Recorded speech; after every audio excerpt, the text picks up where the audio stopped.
can't really love you by the rules, for my love is sweet and free. Ça vous rajeunit, hein? Ah oui, Ah oui, hein. Ça vous rappelle des trucs, hein, quand vous aviez... Voilà, voilà. Moins de 20 ans. Ce jeune homme que vous voyez là, il y a combien de jours? 3, 4 jours? 4 jours, c'est 4 ça. jours. Avec Loïc, il nous emmenait dans les coulisses du plus prestigieux concours de gastronomie au monde. Celui de Paul Bocuse, oncle Paul, on vous embrasse encore. C'est les Bocuse d'Or. Pour cette édition, donc, c'est un Norvégien qui a été... C'est un Norvégien qui a gagné, effectivement. Ouais. Mais nous, on est allé voir le précédent, celui qui avait gagné en 2013, parce que c'est une compétition qui se fait tous les 2 ans. D'accord, mais quand on gagne une fois, est-ce qu'on a le droit de se représenter 2 ans plus tard? Alors non, quand on a fait le Bocuse d'Or, on ne peut pas se représenter. Mais on a eu des Bocuse d'argent, de bronze, qui sont devenus Bocuse d'Or, par exemple. Donc voilà, mais une fois qu'on a le titre suprême, on ne peut pas aller plus loin, on peut pas aller plus loin de toute façon. Qu'est-ce qu'ils font, par exemple, prenons le français Alors Thibaut Rougerie, il a gagné en 2013. Il faut vous imaginer que du jour au lendemain, vous devenez une personnalité de la gastronomie. Vous savez, vous êtes au niveau des tables 3 macarons, vous allez être connu dans le monde entier. Non, connu, oui, mais quand il a gagné ça, il faisait quoi? Alors, lui, il travaillait dans un restaurant, c'était son restaurant. Il travaillait dans la maison Le Nôtre. Il créait les pâtisseries pour eux. Ouais. Et si vous voulez, très vite, quand on a un Bocuse d'Or, il faut avoir son restaurant très vite. Et lui, justement, s'est installé dans un lieu merveilleux. Il a attendu, il a pris un an, puis il s'est installé à l'abbaye de Fontevraud.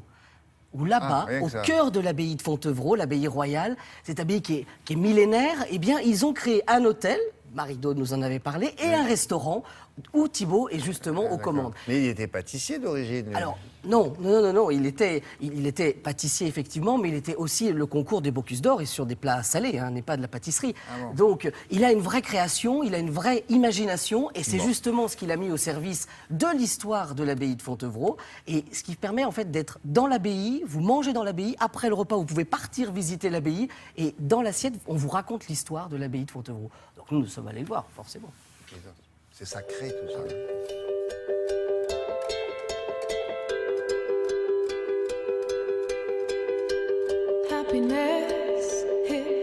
Voilà, on est dans le Maine-et-Loire et aujourd'hui, le triporteur est à l'abbaye royale de Fontevraud et aux commandes de l'engin, un Bocuse d'Or 2013, Thibaut Rougerie. Et alors là, attention, là, sous vos yeux, le plus grand cloître d'Europe. Ah bah non, pas de France, d'Europe, vous imaginez?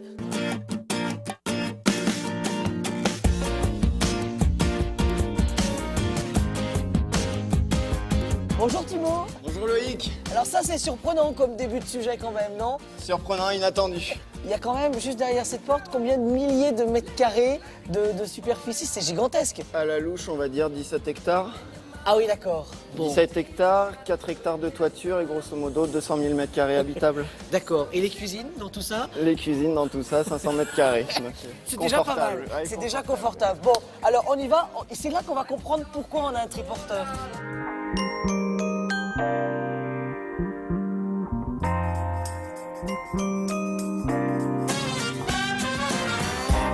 Alors vous, Olivier, vous êtes l'homme qui parle à la Terre, c'est ça? Ou la Terre vous parle? J'essaye de comprendre la Terre et on évalue le potentiel pour mettre en place un potager, potentiel du sol. Parce que le sol, c'est la base pour produire les légumes, c'est ce qui va permettre d'avoir le terroir. On a un sol assez sableux, peu de cailloux, ce qui va permettre par exemple aux légumes racines comme les carottes de bien aller en profondeur, de ne pas être toutes biscornues. Donc verdict, validé. Aura un potager.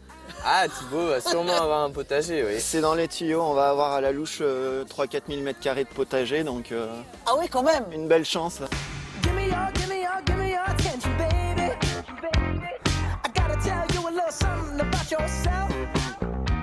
Et alors là, on cuisine avec un Bocuse d'Or aux commandes. Attention. Chaud devant. Si j'ai bien compris, ça veut dire que l'hiver, c'est pas forcément une saison triste pour le cuisinier. On a une palette de saveurs, de couleurs pour composer, c'est extraordinaire. On commence par mettre une casserole d'eau à bouillir, légèrement salée, dans laquelle on va y plonger nos navets, nos côtes de bled jaune. La feuille de chou, on lui fait faire un aller-retour aussi dans l'eau bouillante? Voilà, la feuille de chou pour bien raviver sa couleur dans l'eau bouillante salée. Donc on la plonge une vingtaine de secondes et on la ressort immédiatement. On a cuit notre racine de persil. Pendant ce temps, on y a mis nos carottes jaunes, carottes pourpres pour les dégourdir un petit peu. Oui. Et ensuite, on a réalisé notre vinaigrette qui est à base d'huile d'olive, un petit peu de vinaigre d'Orléans et de miel de l'abbaye de Fontevraud. Qui est produit sur place. qui est produit sur place à Fontevraud, exactement. Donc c'est une grande chance. Vous allez pouvoir vivre en autarcie, Ah ben, comme les religieux avant, c'est ça? On ferme les portes et on peut tenir un siège à Fontevraud. Et alors là, dites-moi pas qu'on va pouvoir goûter. Si. Ah! Et alors en plus, il fait toujours beau comme ça chez vous, là? Même l'hiver? Entre 364 et 365 jours par an. Ça, Ah ouais. ça, c'est variable. Et en plus, il est rigolo. Ah, mais Qu'est-ce qu'on fait pour faire dégourdir des carottes? On les fait courir dans une poêle. Voilà, Je vais c'est faire ça. Vous les dégourdir faites la courir dans carotte. une poêle avec vue sur l'abbaye. Ah, bien. Merci beaucoup. Vous vouliez ajouter quelque chose? Je le sens. Non, dire que c'est un lieu merveilleux et vraiment, quand vous sortez Dites du non, mais restaurant... vous le faites quand même. Ah oui, à 23h30, quand vous sortez de table, que vous pouvez aller visiter, parce que l'ensemble de l'abbaye, vous êtes ouvert. Ça veut dire que tout l'ensemble, vous pouvez aller le visiter sans personne. Et alors là, ça, c'est unique aussi. Magique. Voilà, c'est à magique. côté, pour ceux qui ne savent pas où ça se trouve, C'est dans le Maine-et-Loire. Maine-et-Loire, pas loin d'eux, la plus grande ville à côté. La plus grande ville, c'est Tours. Tours, voilà, merci voilà. beaucoup. Est-ce que vous connaissez le congrès